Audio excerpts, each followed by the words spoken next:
Hello dear students, कैसे हो आप लोग। इस लॉकडाउन में मस्ती के साथ साथ पढ़ाई भी करना है, क्योंकि आप लोग को ये अच्छी तरह से पता है कि आपका क्लासेस खुलने वाला नहीं है और आई थिंक जून जुलाई तो बिल्कुल ही नहीं।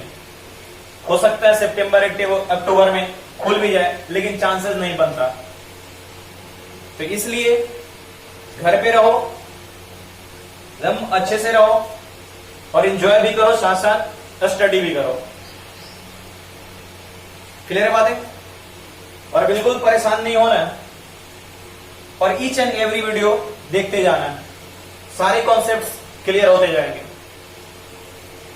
तो आज हम लोग स्टार्ट करेंगे प्रॉपर्टीज ऑफ डिटर्मिनेंट्स। और पिछले क्लास में भी हम लोगों ने प्रॉपर्टीज ऑफ डिटर्मिनेंट्स पढ़ा था और वहां पे शायद मैंने आप लोगों को सिर्फ सिंगल प्रॉपर्टीज बताई थी। तो आज हम लोग आगे डिस्कस करेंगे प्रॉपर्टी नंबर 2। क्लियर है बातें। तो चलो देखोगे, स्टार्ट करते हैं property number 2।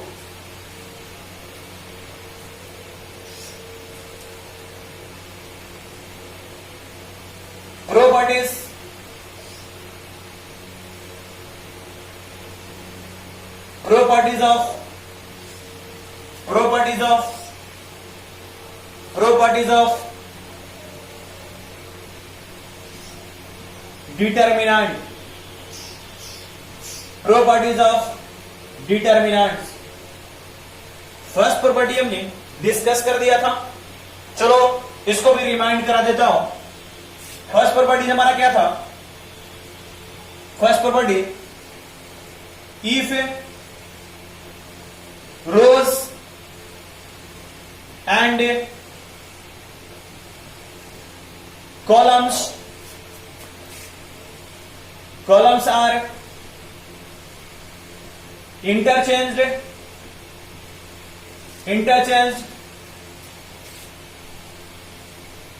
then the value of determinant, then the value of determinant remains unchanged।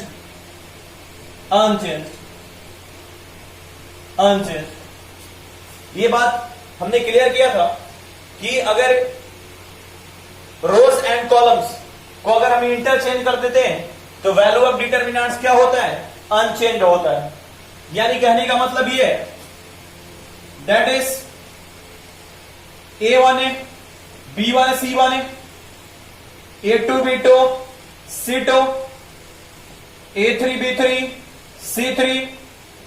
अगर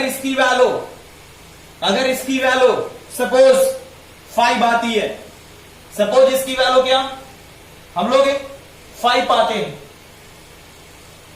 तब देखोगे अगर इसके रो को कॉलम बनाओगे और कॉलम को रो बनाओगे, यानी इंटरचेंज करोगे, यानी क्या हो जाएगा, ये हमारा रो है तो ये A1 है, B1 है, C1 है, second row A2 B2 C2, A3 B3 C3, और इसकी भी वैल्यू क्या आनी चाहिए, इसकी भी वैल्यू 5 आनी चाहिए। यानी कहने का मतलब है अगर रो को कॉलम और कॉलम को रो हमने बना दिया, इंटरचेंज कर दिया, तो इसके डिटर्मिनेंट की वैल्यू क्या रहता है, सेम रहता है। इसके डिटर्मिनेंट की वैल्यू चेंज नहीं होता है। इतनी बात हम लोगों ने पढ़ा था। अब चलो आगे बात करते हैं प्रॉपर्टी नंबर 2 की। प्रॉपर्टी नंबर 2 की, और बिल्कुल अच्छे से समझोगे property number 2।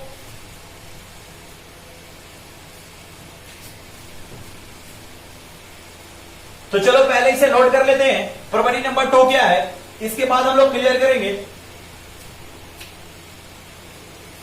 Property number 2,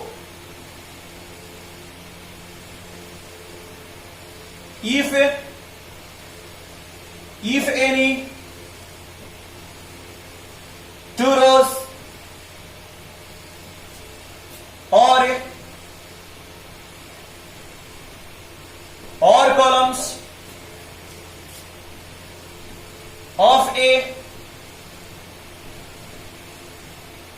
determinant if any two rows और columns of a determinant are interchanged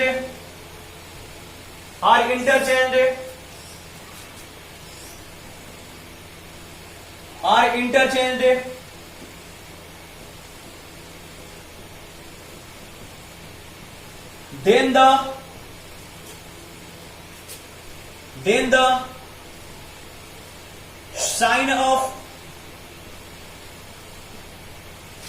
the sign of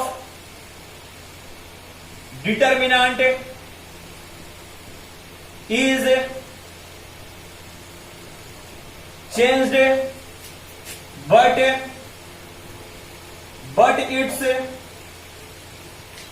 but its value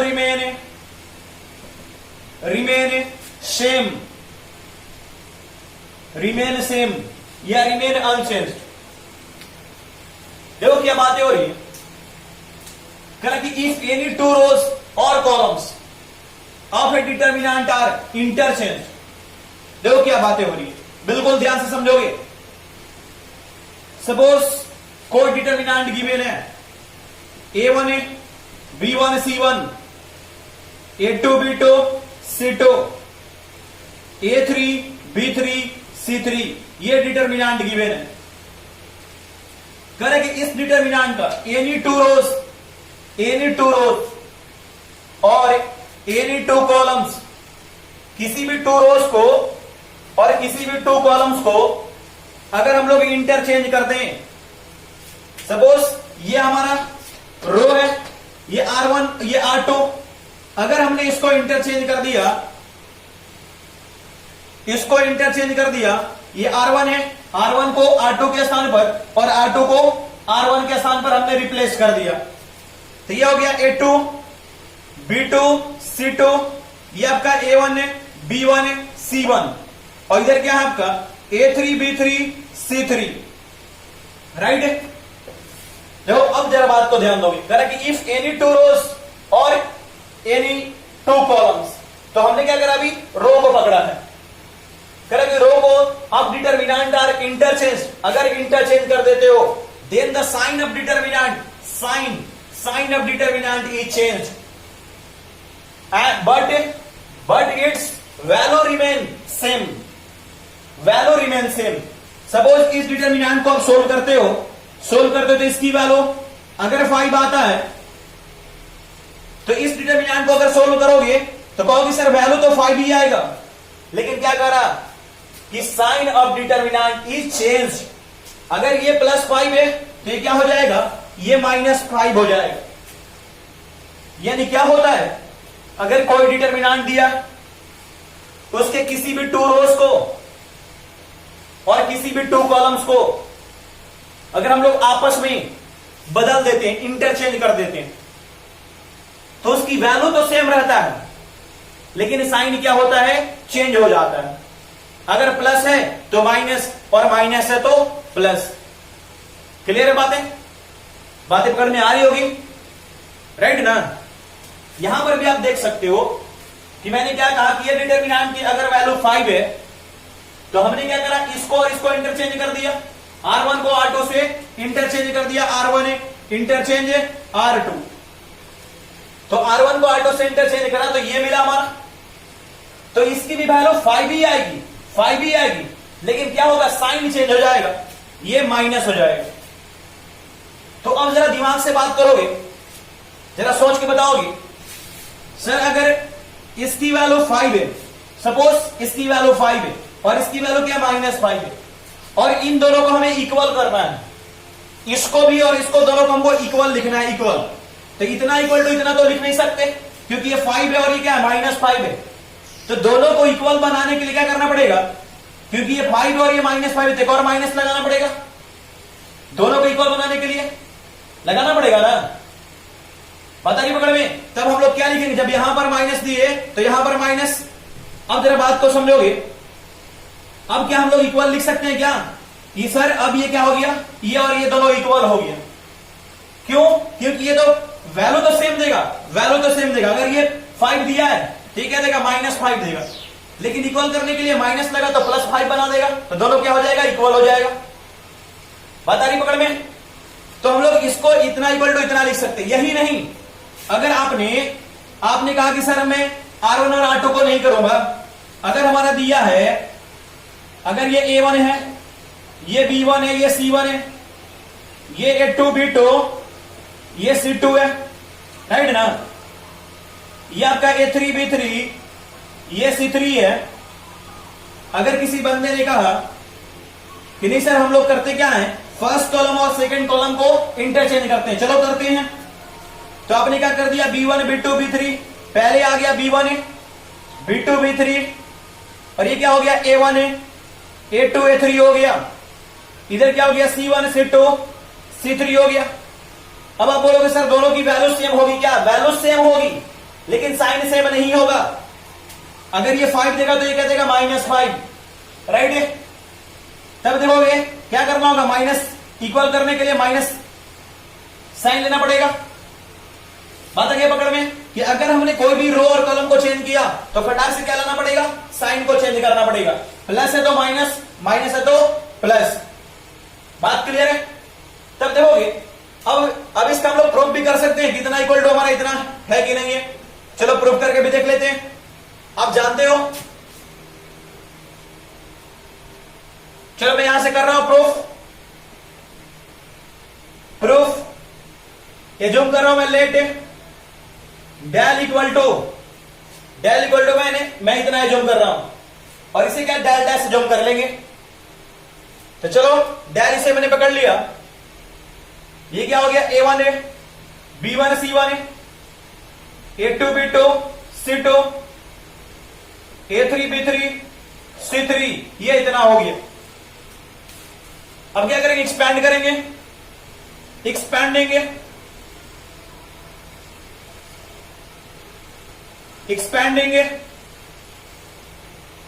expanding of determinant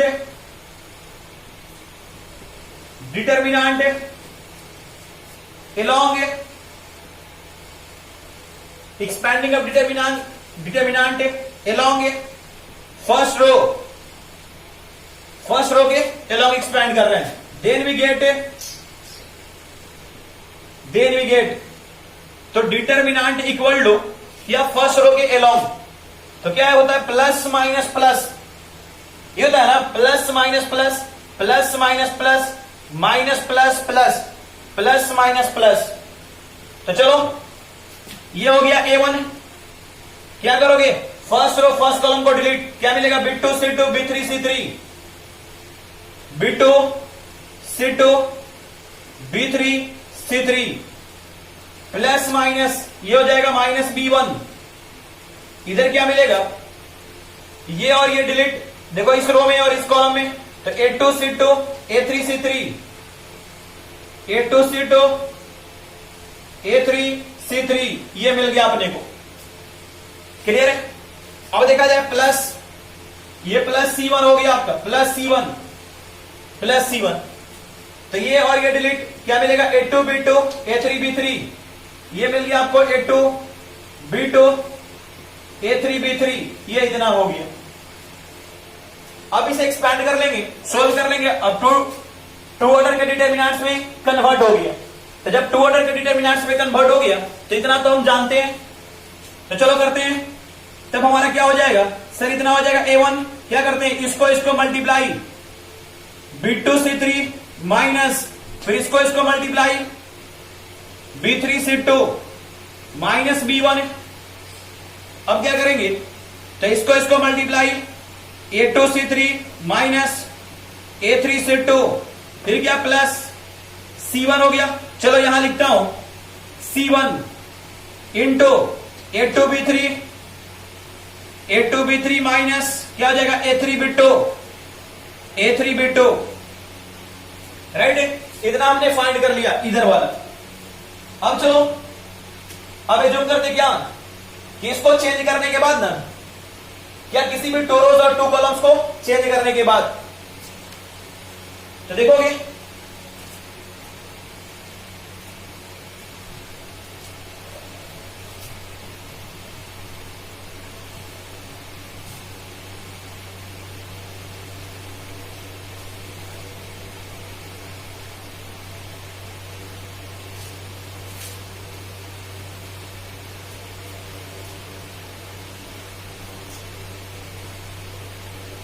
let del dash be the value of determinant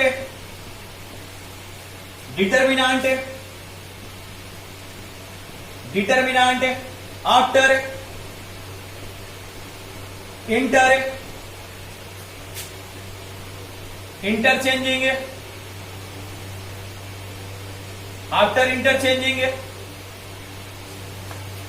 interchanging any two rows or columns, then we get, देखो हमने क्या कर दिया कि interchange करने के बाद any two rows और टू कॉलम्स, तो क्या देगा डेल डैश और किसी भी टू रोज को और टू कॉलम्स को इंटरचेंज कर लेते हैं। चलो इसको शो करते हैं। तब देखोगे ये क्या हो गया A2 B2, ये C2 हो गया, A1 है B1 है C1 है, A3 B3 C3। इतनी बात आ रही पकड़ में, हमने इंटरचेंज करके लिख दिया इतना। तो अब ये जो है इसको जब सोल्व करेंगे तो इसकी वैल्यू के इक्वल होना चाहिए, लेकिन क्या साइन चेंज होना चाहिए, क्योंकि हम लोगों ने निगेटिव साइन यहां पर टेक नहीं किया, क्योंकि क्या हम लोगों ने अभी बस इंटरचेंज किया है। और इंटरचेंज करने के बाद ये जो वैल्यू देगा और इस वैल्यू को क्या देगा, वैल्यू तो सेम रहेगा लेकिन निगेटिव वैल्यू आएगा। तो चलो इसे सोल्व करते हैं। वही फर्स्ट रो के अलोंग एक्सपैंड करते हैं। अब मैं लिखूंगा नहीं, एक्सपैंडिंग है, अब determinant along first row, then we get. आप लोग लिख लोगे। चलो मैं फर्स्ट रो के अलोंग एक्सपैंड कर रहा हूं। तो फर्स्ट क्या हमारा A2 है, तो A2 प्लस है, फिर क्या ये और ये delete, B1 C1 B3 C3, फिर माइनस B2 हो जाएगा। अब इतनी बात तो आपको पकड़ में आता होगा कि सर इसको और इसको डिलीट कर देना है। A1 C1 A3 C3 rest मिलेगा, A1 C1 और A3 C3 यहां पर ये मिल गया। फिर क्या प्लस C2। अब क्या सर इसको और इसको डिलीट करेंगे, इसको और इसको delete, A1 B1 A3 B3, ये हो गया A1 B1 A3 B3 हो गया, ये इतना हो गया। चलो इसको सोल्व करते हैं। ये क्या हो जाएगा A2 इसको मल्टीप्लाई करोगे तो क्या मिलेगा, B1 C3 minus B3 C1। इसको सोल्व किया करा हमने, इसको मल्टीप्लाई माइनस इसको मल्टीप्लाई, इधर हो गया B2, फिर क्या इसको multiply, A1 C3 minus A3 C1 plus इधर क्या हो जाएगा C2 इंटू इसको मल्टीप्लाई और फिर माइनस इसको multiply, A1 B3 minus A3 B1, इतना हो गया, ये इतना हो गया। लेकिन सर ये तो हमारा A1 दिख रहा है, इधर B1 इधर C1 है, इधर तो अपना A2 आया है, B2 आया, C2 आया, तो हमें क्या करना पड़ेगा, सोल्व करके इतना लाना पड़ेगा। तो मैं इधर वाला पार्ट इरेज कर रहा हूं, जरा ध्यान दोगे, इधर वाला पार्ट में इरेज कर रहा हूं।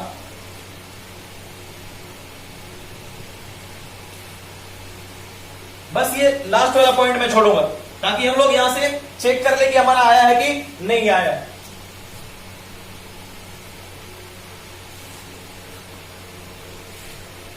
तब चलो जरा देखोगे, इसे हम लोग सोल्व करेंगे। चलो एक स्टेप यहां पर भी मैं लिखता हूं, इसको मल्टीप्लाई कर रहा हूं, जैसे A2 B1 C3 minus A2 B3 C1। अब इसको मल्टीप्लाई कर रहा है, इसमें माइनस B2 A1 C3, फिर minus plus B2 A3 C1, इधर क्या हो जाएगा प्लस इसको C2A1 B3, फिर ये माइनस हो जाएगा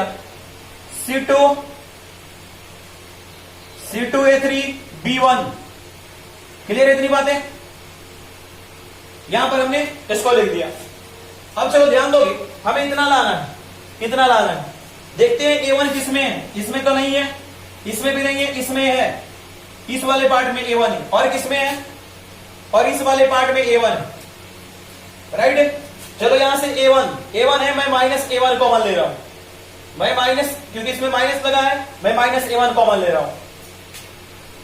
तो देखोगे यहां से मैंने माइनस A1 कॉमन लिया, तो इसमें रेस्ट क्या रहा B2C3, इधर हो गया आपका B2C3 हो गया। अब देखोगे इसमें भी A1 है, लेकिन हमने माइनस A1 लिया है, ये प्लस है, जिसका मतलब इसके अंदर दो माइनस है, माइनस इंटू माइनस, तो एक माइनस बाहर निकलेगा, तो एक माइनस रेस्ट रह जाएगा। तो क्या लिखोगे यहां पर कि माइनस C2 B3, ये इतना हो जाएगा, क्या हो जाएगा माइनस C2 B3। अब चलो आगे चलते हैं। अब अपने को क्या चाहिए, B1 चाहिए, B1। तो B1 किधर है, तो देखा जाए B1 किसमें है, ये और ये तो हो गया। अब B1 किसमें, तो B1 इसमें है, और किधर B1 है, तो B1 इसमें है।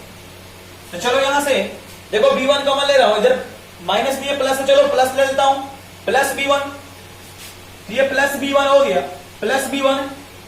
अब देखोगे इसमें रेस्ट क्या रह गया, A2C3, इधर हो गया आपका A2C3 माइनस माइनस, अच्छा इसमें था, इधर क्या रह गया रेस्ट C2A3, C2A3, ये हो गया C2A3 हो गया।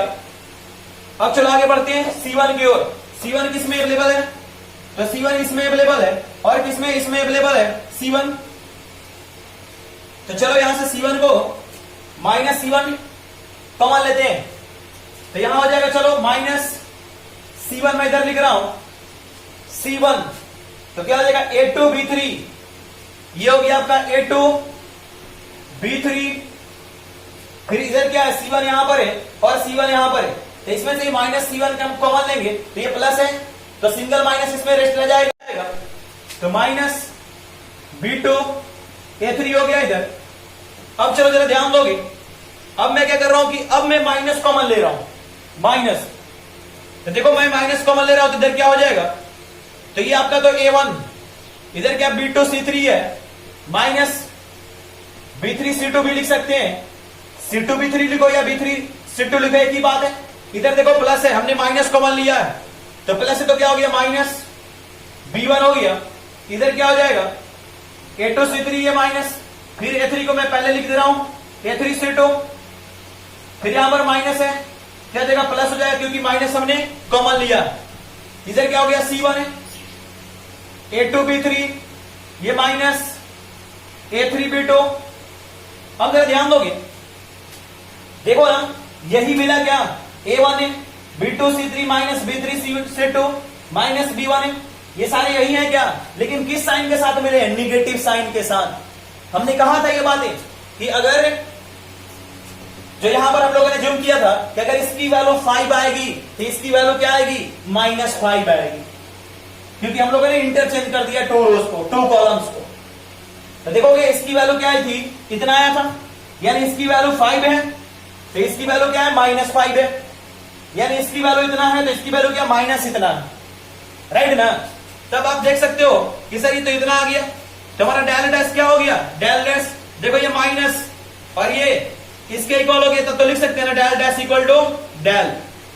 और वही बातें हमने लिख रखा था इस तरह, यही बातें हमने लिख रखा था कि A1 है, B1 है, C1 है, A2 B2 C2 A3 B3 C3 equal to minus, right है ना, माइनस क्या करके इंटरचेंज करके कि A2 B2 C2 हो गया, ये ऊपर चला गया, ये नीचे आ गया इसके स्थान पर, और इधर क्या A3 B3 C3 हो गया।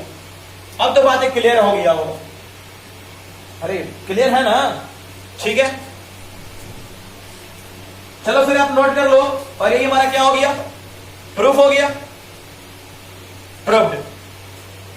और भी बिल्कुल बातें क्लियर होंगी। तो ये प्रॉपर्टी नंबर 2 था कि किसी भी 2 रोज को और 2 कॉलम्स को इंटरचेंज करोगे तो वही वैल्यू मिलेगा, किसके साथ? निगेटिव साइन के साथ। और इसका काफी यूज है और यहां से क्वेश्चंस भी आते हैं, राइट ना? और each and every year questions होते हैं प्रॉपर्टीज ऑफ डिटर्मिनेंट से। तो मैं इसे इरेज कर रहा हूं। चलो इस पर क्वेश्चन करते हैं।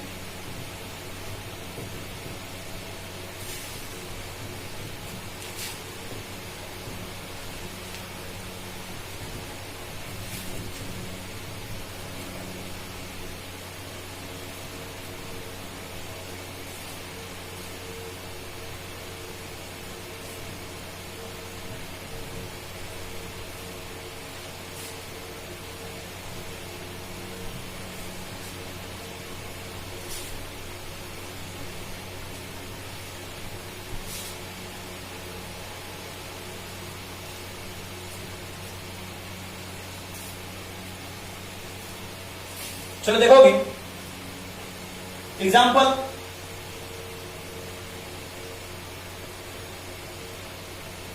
चलो मैंने एक डिटर्मिनेंट टेक कर लिया है 3 ऑर्डर का, 1 3 -2 2 0 3 1 2 4, राइट? अब इसको जब सोल्व करने जाएंगे क्या बातें हुई है कि सर इसकी वैल्यू वही आएगी जो कि हम लोग अगर हम लोग इसको इंटरचेंज कर देते हैं R1 को R2 से, या R1 को R3 से, या R2 को R3 से। कोई जरूरी नहीं है कि हम R1 को R2 से ही चेंज करें। आप R2 को R3 से भी कर सकते हो, R1 को R3 से भी कर सकते हो, और किसी कॉलम को भी आप इंटरचेंज कर सकते हो। तो जब ऐसा करें, यह निकालने का मतलब ये कि जब हम लोग डेल डैश इतना पकड़ लें कि ये सर 2 0 3 और ये क्या 1 3 -2 1 2 4। देखो क्या किया मैंने, इस R1 को R2 के स्थान पर और R2 को R1 के स्थान पर, इस R1 को R2 का स्थान पर, R2 को R1 का स्थान पर, यही काम किया। तो इसकी वैल्यू तो जो आएगी इसकी भी वैल्यू वही आएगी, लेकिन दोनों का साइन क्या होगा? डिफरेंट होगा। चलो चेक कर लेते हैं। चलो इसको सोल्व करते हैं। तो ये तुम्हारा 1 फर्स्ट रो के लॉन्ग एक्सपैंड कर रहे हैं तो 1 ये और ये डिलीट, क्या मिलेगा? 0 3 2 4 0 3 2 4, फिर क्या -3 प्लस माइनस प्लस, तो -3। अब इसको और इसको डिलीट करेंगे तो 2 3 1 4 2 3 1 4, ये इतना हो जाएगा। फिर क्या प्लस माइनस प्लस होता है, और इधर क्या -2 हो गया। अब क्या हो जाएगा? ये और ये डिलीट, क्या मिलेगा? 2 0 1 2, इधर हो गया 2 0 1 2। सोल्व करना आप जानते हो। चलो करते हैं सोल्व। 1 ने इसको मल्टीप्लाई 0 इंटू 4, 0 मिला, -2 इंटू 3 6, -3 क्या हो जाएगा? 2 इंटू 4, ऐसे ही मल्टीप्लाई होता है ना, 2 इंटू 4 8 हो गया, फिर -1 इंटू 3, तो ये 3 हो गया आपका, प्लस इधर क्या हो जाएगा? -2 और इधर क्या? 2 इंटू 2, ये 4 हो गया, -1 इंटू 0, ये 0 हो गया आपका। अब इसे सोल्व करेंगे तो 1 इंटू -6, 3 इंटू 5 है, प्लस माइनस माइनस हो जाएगा, -2 इंटू 4, इधर हो गया -6, -15 और ये -8, यानी कितना हो जाएगा? -15 -6 -21 -8 -29, तो ये -29 आया। तो इसे क्या आना चाहिए बता सकते हो क्या? हाँ 29, क्योंकि ये निगेटिव तो ये पॉजिटिव, लेकिन वैल्यू क्या? सेम। चलो सोल्व करते हैं। तो फर्स्ट रो के अलॉन्ग तो 2 ये और ये डिलीट, 3 -2 2 4, ये इतना मिल गया। फिर क्या? -0, इसको डिलीट, 1 -2 1 4, 1 -2 1 4, ये इतना हो गया, प्लस +3 हो जाएगा, +3, इसको और इसको डिलीट, तो 1 3 1 2, ये हो गया 1 3 1 2, ये इतना हो गया। बात आ रही पकड़ में? अब चलो इसे सोल्व करते हैं, तो क्या हो जाएगा, 3 × 4 12 माइनस 2 × -2, तो क्या हो जाएगा -4। ये तो क्या हो गया, 0 से मल्टीप्लाई तो 0, +3 1 × 2 2 माइनस 1 × 3 3, ये हो गया 2 12 + 4, 12 माइनस माइनस प्लस ना, तो क्या हो जाएगा, ये 16 हो जाएगा, इंटू 16 है, इधर तो -0 है, +3 × -1, तो ये हो गया 32 -3, तो कितना हो जाएगा 29। देखो क्या मिला, ये हमारा डेल डैश है, देखो ये निगेटिव है तो ये पॉजिटिव, अगर ये पॉजिटिव होता तो क्या मिलता, ये निगेटिव मिलता। क्लियर है बातें? तब यहां से क्या हो गया कि del del dash equal to minus del लिखो, या यहां पे del equal to minus del dash लिखो, दोनों क्या है, एक ही बात है। ये निगेटिव तो ये पॉजिटिव, ये निगेटिव तो ये पॉजिटिव। बात क्लियर है? Note down.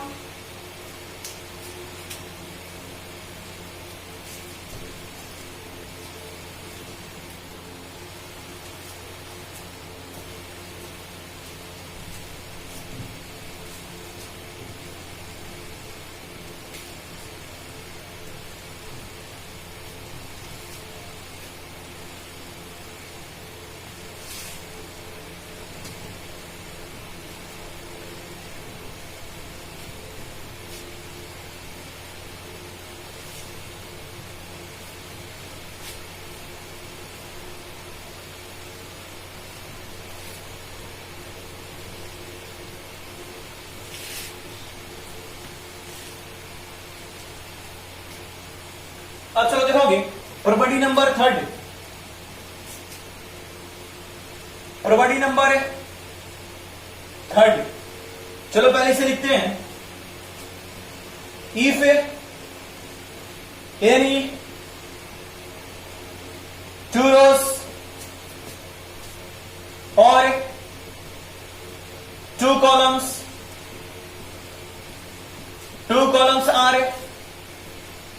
are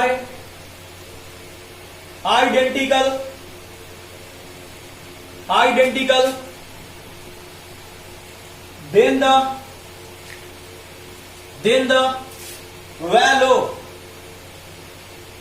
the value of determinant is 0। देखो क्या बातें कर रहे हैं कि अगर कोई डिटरमिनेंट गिवन है 1 2 3 4 6 1 1 2 3, तो आप देख रहे हो कि इसका फर्स्ट रो और थर्ड रो क्या है, आइडेंटिकल है, तब इसको सोल्व करने की जरूरत नहीं है, डायरेक्ट इसकी वैल्यू क्या 0। ये प्रॉपर्टी बता रहा। देखो कहा गया कि 2 रोज, करेक्ट, 2 रोज और 2 कॉलम्स आर आइडेंटिकल, यानी 2 रोज भी अगर आइडेंटिकल है तो भी 0 और 2 कॉलम्स भी आइडेंटिकल है तो भी 0। इतनी बात आ रही पकड़ में? क्लियर है बातें? ठीक है। फिर तब यहां से देख रहे हो आपकी फर्स्ट रो और थर्ड रो क्या है, आइडेंटिकल है, और जब इस आइडेंटिकल होता है तब इसकी वैल्यू क्या होता है, 0 होता है। तो फाइंड करने की भी जरूरत नहीं है, ये डायरेक्ट आप यहां से इसकी रिजल्ट लिख सकते हो 0। क्लियर? तब चलो देखा जाए इसका प्रूफ। तब यहां से मैं लिख रहा हूं दैट इज करके, that is A1 B1 C1 A2 B2 C2 A1 B1 C1, इसकी वैल्यू क्या आएगी, इसकी भी वैल्यू 0। या अगर ऐसे भी आप लिखते हो, ऐसे भी लिखते हो A1 B1 C1, राइट ना, इधर क्या हो जाए, चलो यहां से C1 को मैं हटा रहा हूं, A1 B1 A1 A2 B2 A2 A3 B3 A3, देखो ना यहां पे भी क्या आपका फर्स्ट कॉलम और थर्ड कॉलम क्या है, आइडेंटिकल है, तो भी इसकी वैल्यू क्या हो जाएगी, 0 हो जाएगा। ऐसे बहुत सारे लिख सकते हैं, बहुत सारे, राइट ना। तब चलो इसकी प्रूफ करते हैं। अगर मैं इसको प्रूफ कर दूंगा तो ये भी प्रूफ हो जाएगा। बात क्लियर है? चलो प्रूफ देखोगे। Proof, let del equal to क्या है, ये A1 B1 है, C1 है, A2 B2 C2, ये हमारा A1 है, B1 है, C1। पहले वाले को टेक करा, इसको भी कर सकते हैं और इसे भी हम प्रूफ कर सकते हैं, क्योंकि थ्योरी किसी सिंगल के लिए नहीं होता। जब अप्लीकेबल होगा तो सबके लिए होगा। ऐसा नहीं कि इसके लिए वैलिड है और इसके लिए वैलिड नहीं है, ऐसा नहीं होता। तब चलो देखा जाए। अभी जस्ट हमने प्रॉपर्टी नंबर 2 में पढ़ाया आपको कि अगर किसी 2 रोज को और 2 कॉलम्स को इंटरचेंज करेंगे तो क्या होता है, साइन चेंज हो जाता है। और मैं यहां पर वही काम कर रहा हूं। ये हमारा थर्ड रो है, सॉरी फर्स्ट रो है, और ये हमारा थर्ड रो है। मैं क्या कर रहा हूं, R1 से R3 को इंटरचेंज कर रहा हूं। अब आप बोलोगे सर दोनों तो एक ही है, तो इंटरचेंज करने से क्या फायदा होगा? फायदा होगा, क्या फायदा होगा देखोगे। जब मैंने इंटरचेंज किया तो क्या होता है, इंटरचेंज करने पर वैल्यू तो सेम आता है लेकिन साइन बदल जाता है। तो जैसे ही मैं इंटरचेंज करा, मैंने साइन क्या हो गया, माइनस, ये वाला इसके पास गया और ये वाला इसके पास, तो A1 B1 C1, और ये तो बेचारा यही रहा, A2 B2 C2, और ये A1 B1 C1। अब आपको दिख रहा है कि सर तो पहले था वही है, लेकिन हमने क्या ये ऑपरेशन तो यूज किया है, इंटरचेंज तो किया है। अब देखो ये हमारा डेल है। अब चलो जरा ध्यान दोगे, ये जो हमारा मिला ये क्या, ये तो डेल था, तो इसे हम तो डेल लिख सकते हैं। तब मैं क्या कर रहा हूं, डेल इक्वल टू माइनस, इधर भी डेल लिख सकता हूं क्योंकि तो डेल ही हमारा। अब इस माइनस डेल को इधर लेके आ रहा हूं, तो del plus del equal to 0 हो जाएगा। और ये क्या हो गया, 2 डेल हो गया, 2 डेल इक्वल टू 0। तब यहां से लिख सकता हूं मैं कि डेल इक्वल टू 0 लिख सकता हूं क्या, बात आ रही पकड़ में। अब देखोगे ये डेल क्या है, यही तो है। तब तो यहां से लिख सकता हूं therefore A1 B1 C1, A2 B2 C2, A1 B1 C1 equal to क्या हो गया, इसकी वैल्यू 0। और यही तो हमारा क्या हो गया, प्रूफ हो गया। बात क्लियर है? चलो जरा एग्जांपल भी देख लो यहां से कि सर क्या है, बिल्कुल सही बात है क्या। तो चलो एग्जांपल से भी क्लियर कर लेते हैं। एग्जांपल,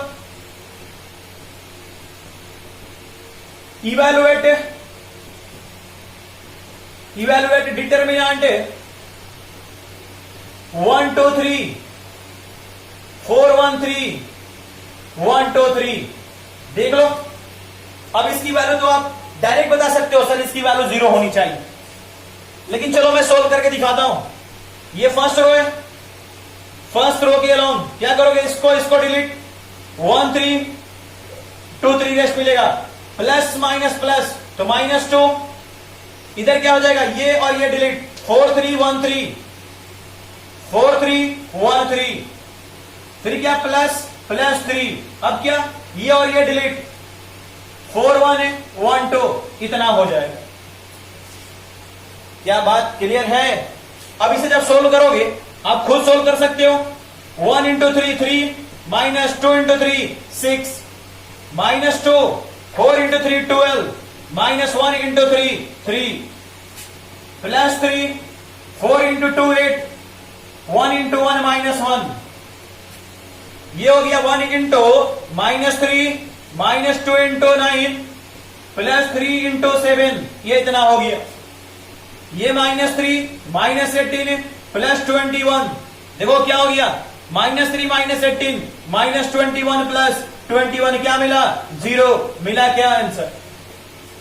तो हम लोग डायरेक्ट भी यहां से लिख सकते थे, सर आइडेंटिकल है, और आइडेंटिकल है तो क्या होगा, इसकी वैल्यू तो 0 होगा। बात आ रही पकड़ में? Note down.